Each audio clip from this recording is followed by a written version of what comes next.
Magandang gabi, kaibigan.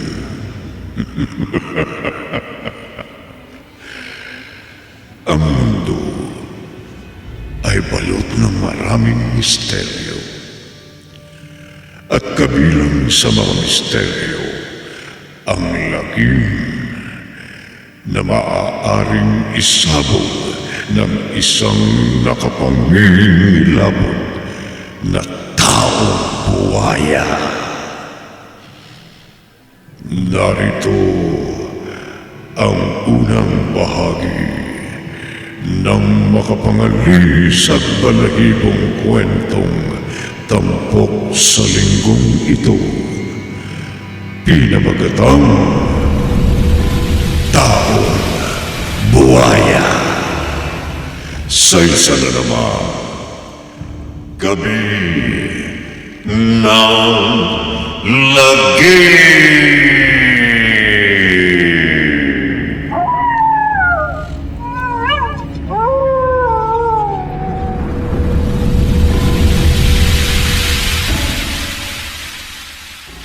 Mga kasama, sa kuwebang ito sa liblib ng gubat tayo maghuhukay. Baka sakaling dito tayo makatagpo ng nakatagong kayamanan. Dito, sige. Ha? Mga kasama, Bakit? sandali! Bakit ba na yan? May lumabas sa kuweba! Lumbas? Sino? Mga tao! Isang babae na may katawang tao. Pero ang ulo buhaya. Taong buhaya! Papatayin ko kayo!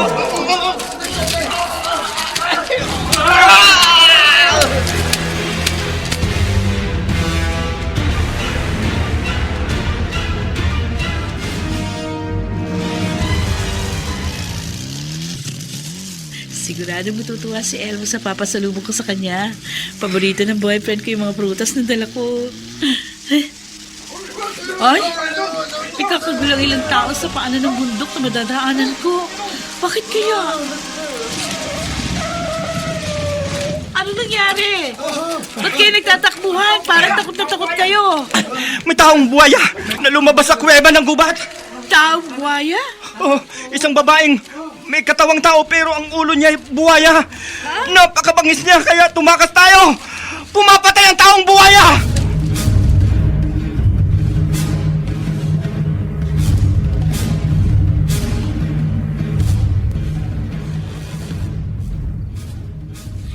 Mga tao! Hindi kayo makakataas! Takbo kayo! Takasan natin ang taong buhaya! Bili! Kayo! Ang taong buhaya! Ito! Ito na yung putang ko! Tatapusan mo na! Bitiwan mo ako, halimaw! Bitiwan mo ako! Kahit anong pagkasan ko hindi ka makatulog ko sa akin! Sasampalin ko ang leg mo! Hindi ka ng ganito!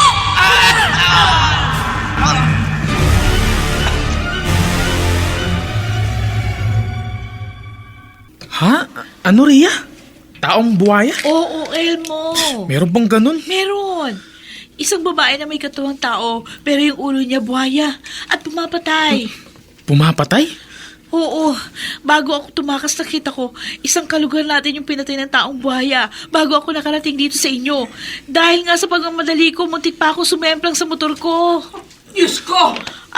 Dumating na palang ninay mo at busong kapatid mo, Elmo. Tita Malu, magandang araw po. Totoo ba yung sinabi mo, Ria, tungkol sa taong buhaya? Totoo po yun, tita. Hindi po ako gumagawa lang ng kwento. Matagal na po akong kilala bago pa kami naging mag-boyfriend ng anak nyo. Madalas ka talaga magbiro, Ate Ria. Hindi ako nagbibiro sa pagkakataong ito, Tina. Oo. Inay, bakit po kayo napatingin sa malayo? Parang napakalalim ng inyong iniisip. Naniniwala po ba kayo na mayroong taong buhaya?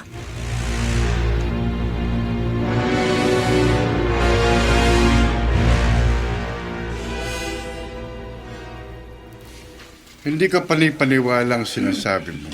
Maniwala kayo sa amin, Sareto. Oo nga naman. Napasugod kami dito sa presinto dahil sa babaeng may katawang tao pero May ulo ng buhaya. Katunayan po, Kapitan. Isa sa mga kasama namin ang napatay ng tawong buhaya. Okay. Magsasama ako ng ilang tauhan para mag-imbestiga sa lugar na sinasabi nyo. Malalaman namin kung totoong may taong buhaya na pumapatay.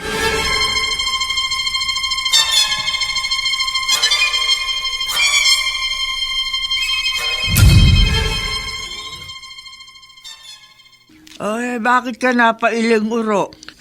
Niyaya kita dito sa likod bahay para hindi marinig ni Naria, Elmo at Nine ang pag-uusap natin. Tungkol saan? Tungkol sa sinasabi ni Ria na taong buhaya. Naniniwala akong totoo yun. Pareho tayo. Hindi ko makakalimutan nung ipanganak ko sa Elmo. Oo nga. May kakambal ang ating panganay na anak. Isang babae na may katawang tao, pero may ulo ng buhaya ang kakambal ni Elmo. Malo, hindi kaya ang kakambal ng anak natin ang nakita ni Ria? Paano mangyayari yun? Matapos akong makapanganak, hindi ko na nakita uli yung kakambal ni Elmo. Ay, dahil pinatapon ko yung kay Tata Bino. At tiniyak na matandang hilot, napatay na ang kakambal ni Elmo. Yun ang sabi niya sa atin. Pero, nagsabi kaya siya sa atin ang totoo? Totoo nga kayang patay na ang kakambal ni Elmo na may katawang tao pero may ulo ng buhaya.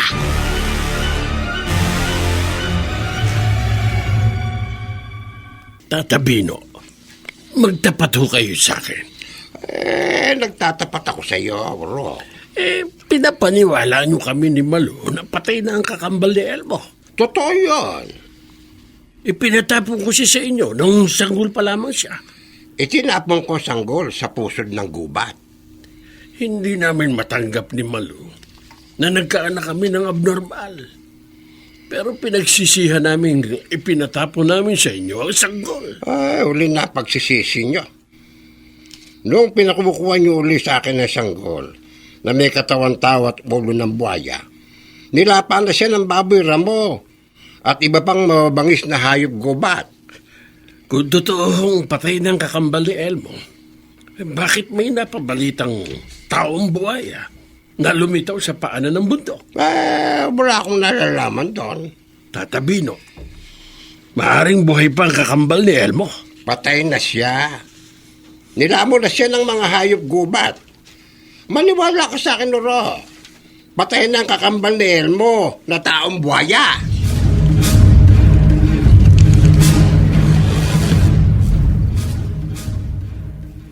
Kasama. Totoong nireport sa presinto ng mga naguhukay ng ginto. May kasama silang pinatay dito sa paanan ng buntok. May bakas ng malaking sakmal sa leeg ang bangkay. Mga tao. Charles! May lumabas sa likod ng malagong halaman. Oo nga, isang babaeng kakilakilabot ang kanyang anyo. May katawan siya ng tao pero ang ulo niya ulo ng buhaya. Sino ka?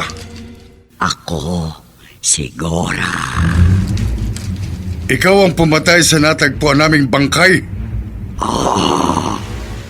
Ako, pinatay ko siya dahil binulabog nila ako sa aking tirahan. Mananagot ka sa batas, taong buhaya? Kaaway ko kayong mga tao. Papatayin ko kayo. Sumuko ka! Papatayin ko kayong lahat. Hindi ninyo masisinda sa sandata ninyo. Binabalaan kita, taong buhaya. Kapag pinagtangkaan mo kaming atakihin ng mga kasama ko, hindi na lang kita wawarningan. Pupuntiryahin na kita. Papuputukan na kita. Sasakma Mamaling ko kayo. Mga kasama! Patayin. Ikaw ang mamamatay, halimaw!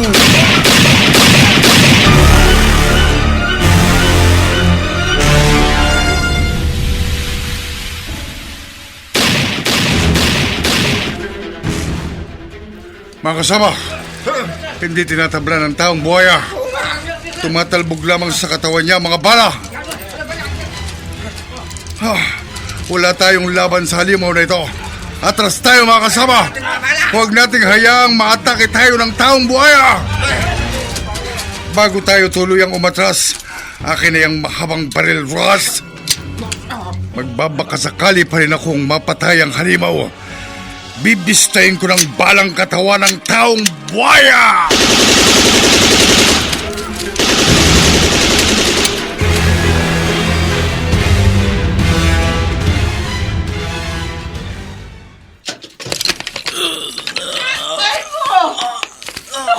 Anak!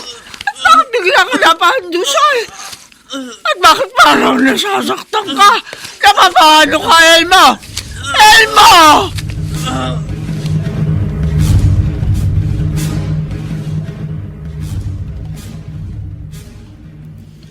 Ay,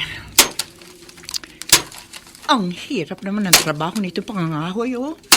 Maghapon ako nagpuputol ng puno dito sa kaingin. Pero sa mababang halaga ko lang na ibebenta. Mamamatay na yata ako hindi nakakatikim ng ginawa.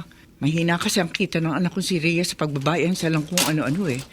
At naging sakiti naman ang asawa ko. Kaya ako napilitang magtrabaho. Inay!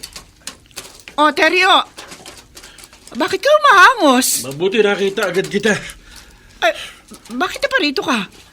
At saka bakit parang ligalig ka? May kumakalat na masamang balita sa barangay.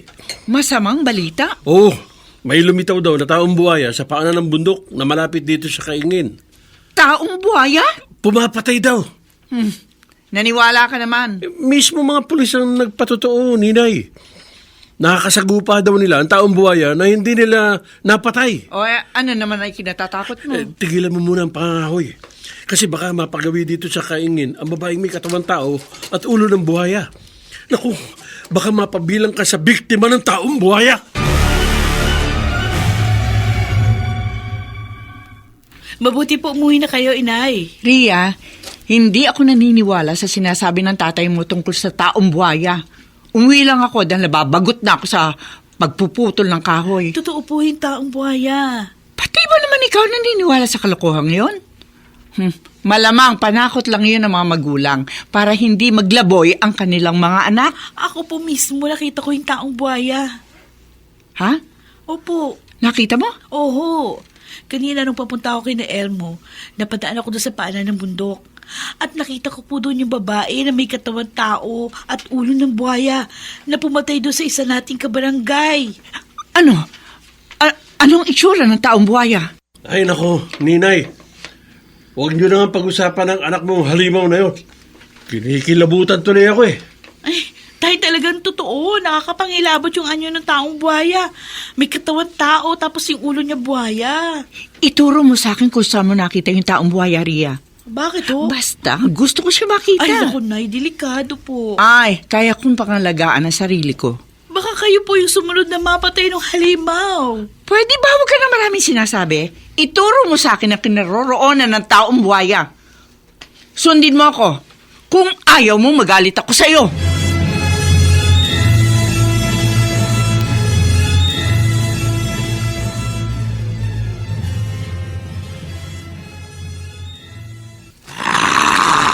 Lola, mabuti nakita kita rito sa gubat. Bakit ka lumabas ng kuweba?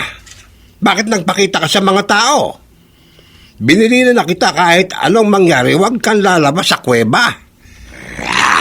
O talaga.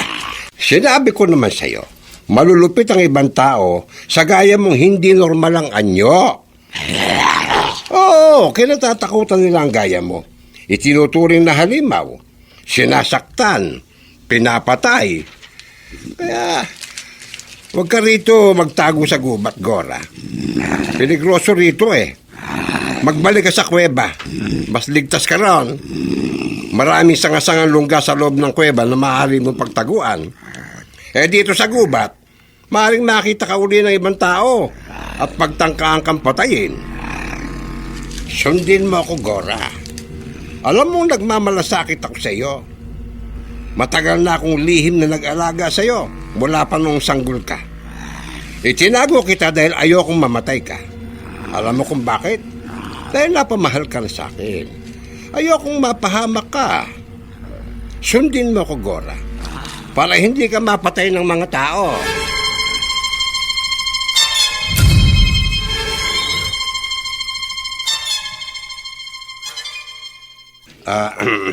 Sarento.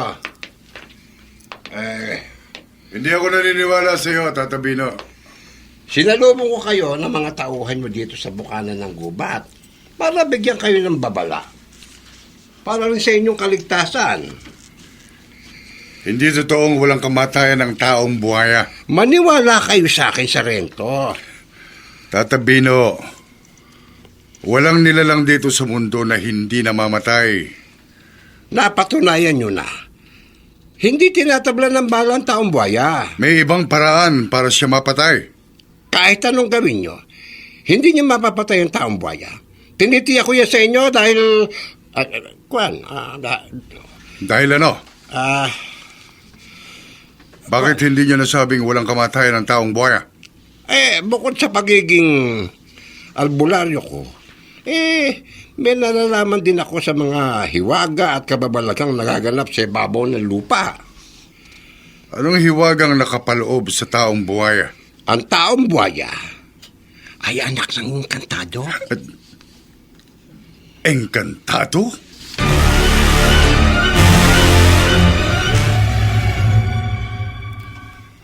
Mabuti't napadaan ka rito sa amin, Bino.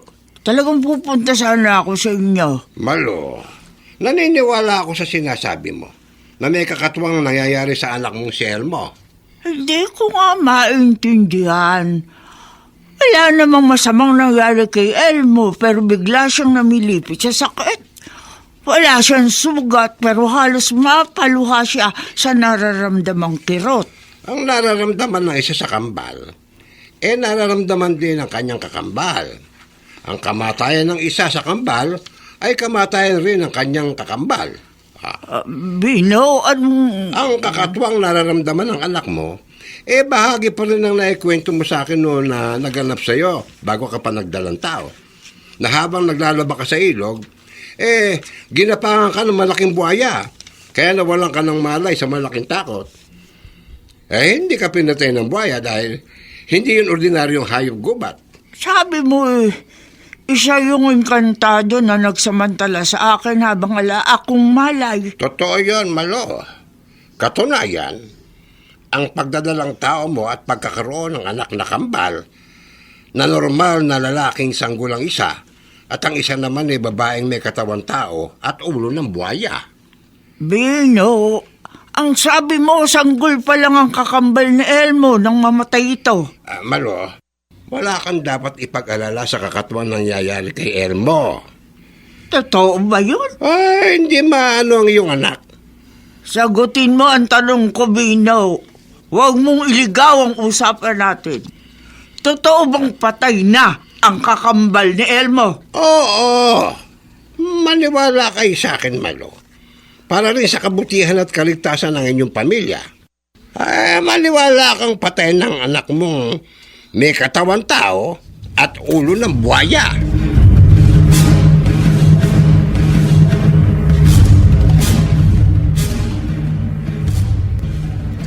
Sige, man. Buhusan niyo pa ng gasolina ang bunganga ng kuweba.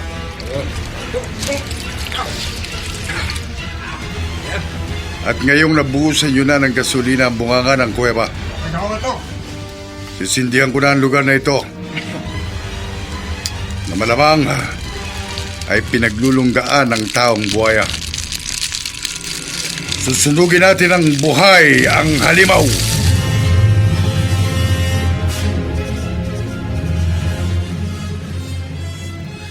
Itay, nag-aalala Nag-aalala po ako kay inay. Naku kung minsan nga mahirap umintindi ang inay mo, Ria. Mapilit po siya magpunta sa paanan ng bundok. Sa kuweba kung saan lumabas yung taong buhaya. Anong gagawin doon ang inay mo? Hindi ko po alam. Hindi ko nga po siya maintindihan. Maintindihan mo ako kung sasamahan mo ako, Ria. Nay, delikado pong magbalik sa paanan ng bundok. Lubang mapanganib ang taong buhaya. Pababayaan ko ba namang may masamang mangyari sa ating dalawa? Bakit may dala kang lambat, ha, Ninay? Hiniram ko sa kapitbahay natin, Dario. Mangingisda ka ba? Hindi. Ang lambat na ito ang gagamitin ko sa paghuli sa taong buhaya. Huhulihin mo ang halimaw. Pagkakakwartahan ko na malakas sa perya, ang abnormal na babaeng yun, na may katawan tao at ulo ng buhaya. Naku, Nay, hindi po tama yung binabalak nyo. Pwede ba huwag mo na akong kontrahin, Ria? Para sa kabutihan din natin mag-anak ang gagawin ko. Hindi na makapagtrabaho ang ama mo. Kaya ako ang kikilos para makaahon tayo sa hirap. Sige na, samahan mo na ako sa paghuli sa taong buhaya. Hindi, Ninay. Hindi ako papayag na ilagay mo sa peligro ang buhay niyo ng anak ko. Hindi mo ako mapipigil, Teryo. Ang hirap mong pagpaliwanagan. Kung ayaw mong papigil, bahala ka sa buhay mo. Mag-isa kang magpakamatay kung gusto mo.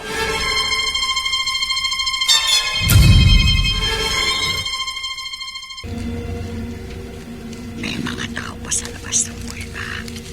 Matapos maglagablag doon ang apoy. Tahimik na tahimik sa loob ng kuweba. Kung tama ang hinala natin,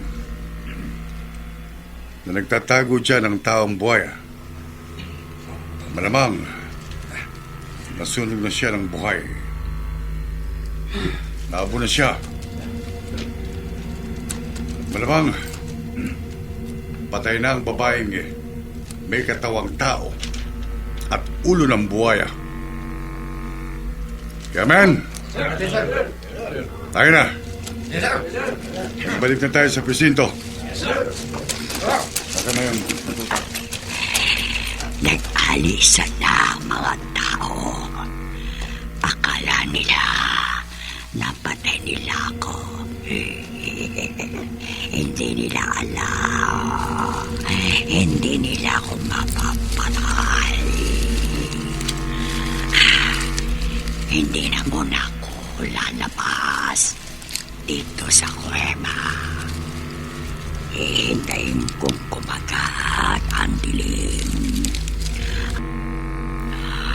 At kapag sumapit na ang gabi, lalabas na ako rito sa kuweba at papatay uli ako ng tao. Papatay ako ng papatay.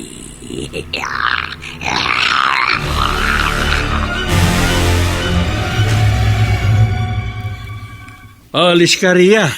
Opo, Itay. Kasi hindi po mawala yung pag-aalala ko. Susundan mo ba ang inay mo? Hindi po. Kapag pinigilan ko siya sa gusto niya, malamang kagalitan niya ako at saktan. O kanino ka nag-aalala? Malapit pa ang bahay ni na Elmo doon sa paanan ng bundok. Huwag kang mag-alala sa nobyo mo. Baka po umatake sa bahay nila ang taong buhaya. Hindi pababayaan si Elmo ng mga magulang niya.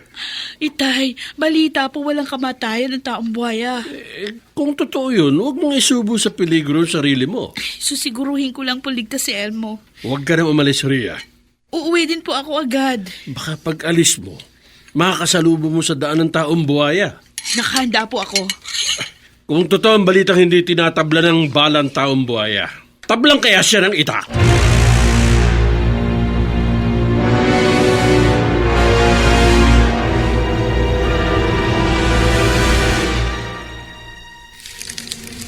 Gabi na.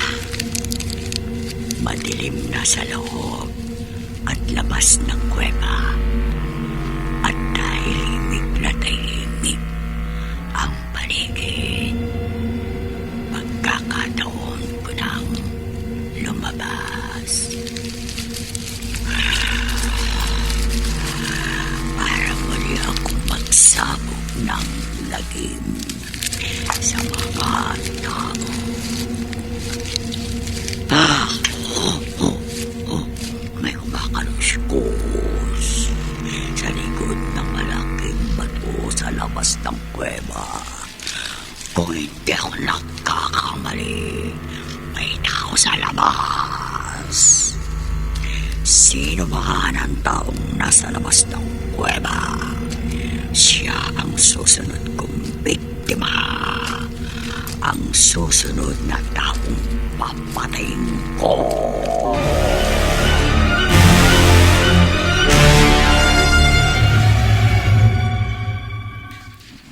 Ria, gabi na. Elmo, huwag mo kong alalahanin. Rhea, abay wag mo nang alalahanin ng nobyo mo. Ligtas siya rito sa amin. Yang sarili mo ang intindihin mo.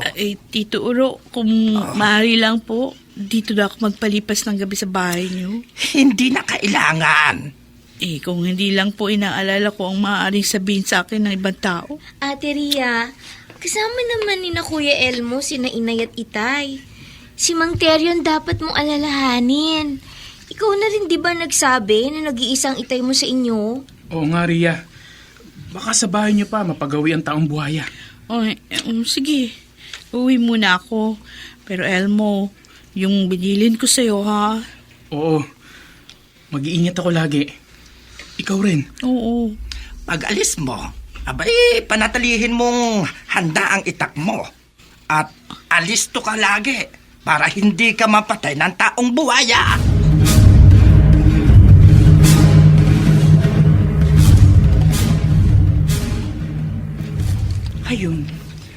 Ayun ang taong buhaya. Papalabas na siya ng kuweba. Pagtapat niya rito sa likod ng malaking batong kinukublihan ko, sasaklubang ko siya ng lambat. Huhulihin ko siya. Tumigil sa paglakad ng babaeng may katawang tao at ulo ng buhaya. At nakalinga siya rito sa gawing kinukublihan ko. Tao. Alam kong may tao sa likod ng malaking bato. Nalintikan. Naamuyan ako ng taong buhaya. Delikado ako. Lumabas ka sa kinukublihan mo, tao. Matalas pala ang pangamoy ng halimaw na ito. Malabo ko siya masakluban ng lambat dahil malayo siya sa akin. Mapupurnada pa yata ang pag-asa kong yumaman. Kapag hindi ka lumabas sa pinagkukublihan mo dyan, ka mamamatay. May ilang buhaya na umahon sa lawa sa di kalayuan. Malalaking buhaya! Utusan ko ang mga alagad ko sa ka at pagpatay-utayin ang katawan mo. Papalapit ang mga buhaya sa pinagtataguan ko. Mamamatay ka na! Wag! Wag! Sabi ko na ba't may tao sa labas ng kuweba? Huwag mo ko ipasakmal sa mga buhaya! Hindi kita ipapapatay sa mga alagad ko, babae. Ako ang papatay sa'yo. Bitiwan mo ko! Katapusan mo na! Wag! Wag mo akong patayin! Ibabaong ko ang mahahaba at matatalas kong mga pangil sa leg mo. Gugutin-gutin ko ang katawan mo. Papatay na kita.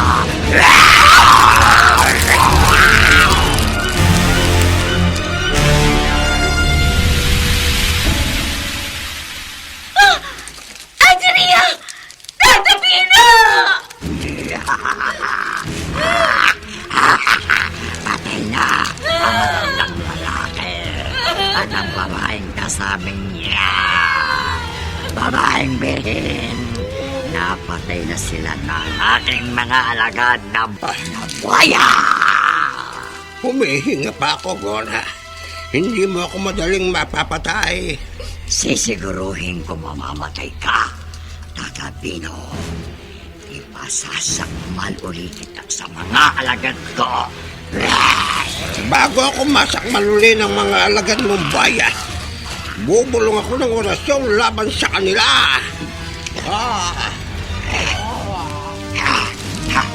Namisay ang mga kaya Pinatay mo mga alagad ko, Tatabino! Batid kong hindi na rin magtatagal ang buhay ko. Pero bago ako tuluyang malagutan ng hininga, lilipulin ko lahat ang mga buhaya sa kwebang ito. Hindi ako papayag na alipulin mo ang lahat ng mga alagad ko.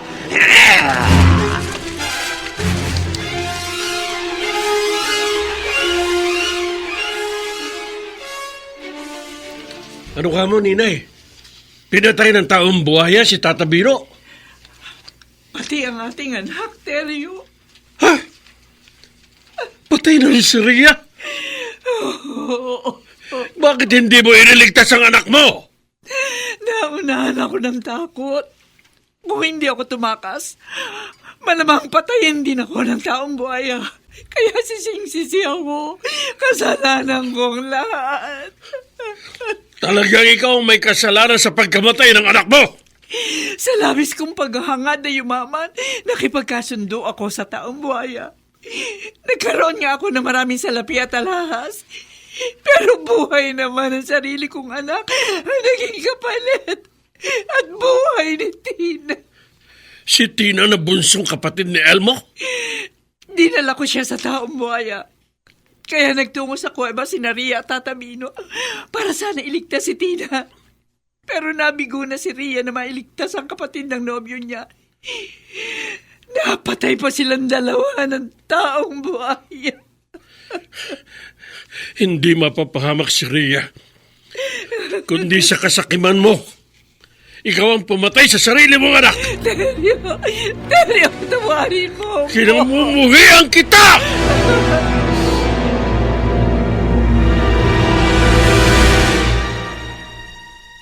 Ninay, napakalaking pagkakamali ang ginawa mo. Alam ko, Oro. Alam kong kulang pang ibayad ng sariling buhay ko sa mga nagawa kong pagkakamali. Lalo na sa anak mo si Tina. Patayin man namin kayo. Wala ring halaga. Ang importante ngayon, mailigtas namin ang kapatid ko. Kaya nga ako naparito sa inyo. Itutuwid ko ang pagkakamali ko. Elmo, tutulungan kitang mailigtas si Tina. Kahit mapatay ako ng taong buhaya.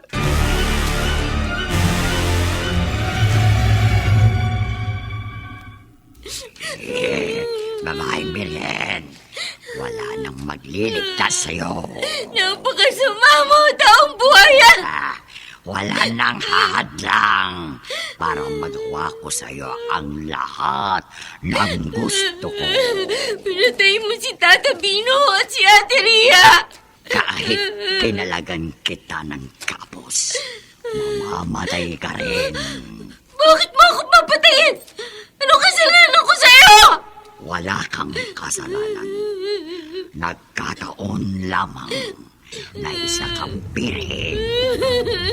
At ang puso ng katulad mo ang matagal ko ng pinakaasam-asam matikman. Kampo ng demonyo! Hindi ko na patatagalin ang buhay mo. Sasakay. Itukutin ko na ang lalamunan ng puso. Hindi ako magpapayag mapabilang sa mga biktima ng kasamaan mo! Hindi mo ako mapapatay!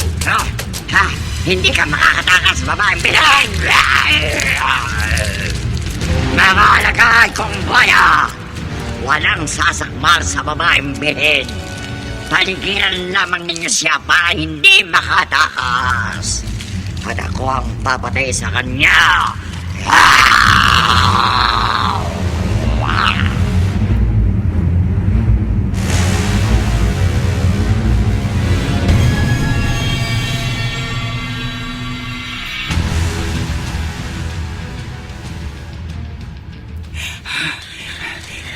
Alisto tayo, Elmo. Ihanda natin ang hawak natin si Bat. Malapit na tayo sa kuweba ng taong buhaya. Bilisan ho natin, Aling Inay. Baka hindi na natin abot ang buhay si Tina. Si Tina! Oh, salamat. Buhay pa ang kapatid mo. Tina! Salamat, kapatid kayo. Ligtas ka na, Tina. Inaabot pa ako ng taong buhaya ni Ninay. Babaeng Belen! taong buhaya. Taong buhaya! Huwag kang lalapit! Patuloy pa rin siya sa paglapit sa atin, Elmo. Papatayin ko kayong mga tao. Kuya Elmo! Susugurin na ng halimaw kayo ni Aling Ninay! Mamamatay na kayo. Ikaw ang mamamatay! Taong buhaya! Tatarakan namin ng sibat ang katawan mo! Ah! Mamamatay ka! Halimaw! Ito sa'yo! Nabali ang sibat natin, Elmo! Hindi bumuo ng mga sipat sa katawan ng halimaw! Kuya Elmo! Wala kayong laban sa taong buhaya! Tumakas na po tayo, Aling Ninay! Hindi ninyo ako matatakasan. Tumakas ka na, Tina! Iligtas mo ang buhay mo! Kuya, hindi kita maiiwan! Utang na loob, sundin mo na ako, Tina! Tumakas ka na! Oo! Kuya, mag-iingat ka! Hindi ninyo ako mapapatay, mga tao.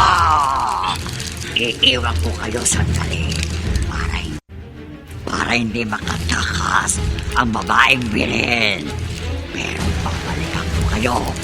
Papatayin ko rin kayo.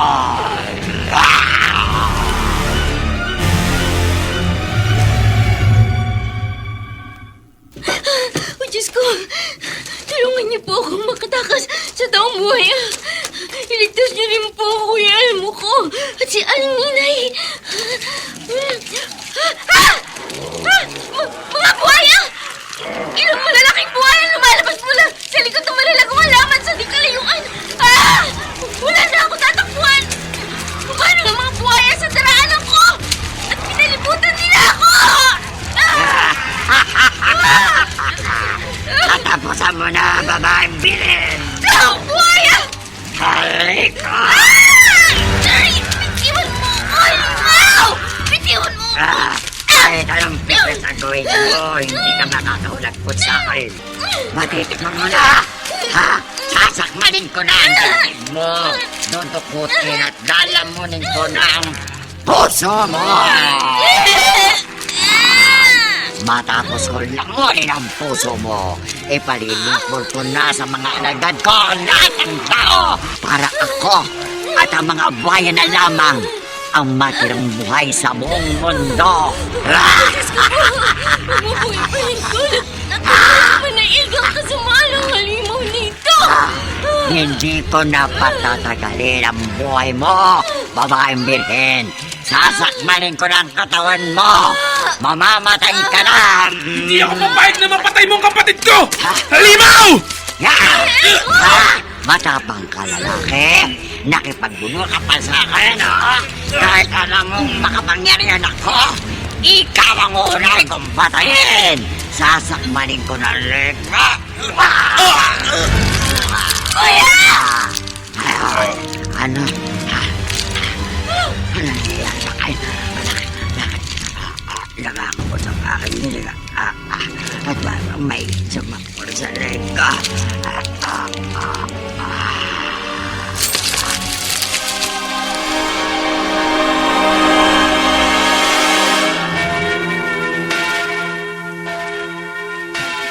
Ano? Patay na si Elmo. Oo, Uro. Sabay sa pagkamatay ng iyong panganay na anak, namatay rin ang taong buhaya. Totoo ang sabi ni Tata Bino. Ang kamatayan ng isa sa kambal ay kamatayan rin ng kanyang kakambal. Kakambal ni Elmo? Ang taong buhaya? Oo, Ninay. Mistulang nagbuwis ng buhay ang panganay kong anak para matapos na ang pagkakalat ng lagim ng taong buhaya.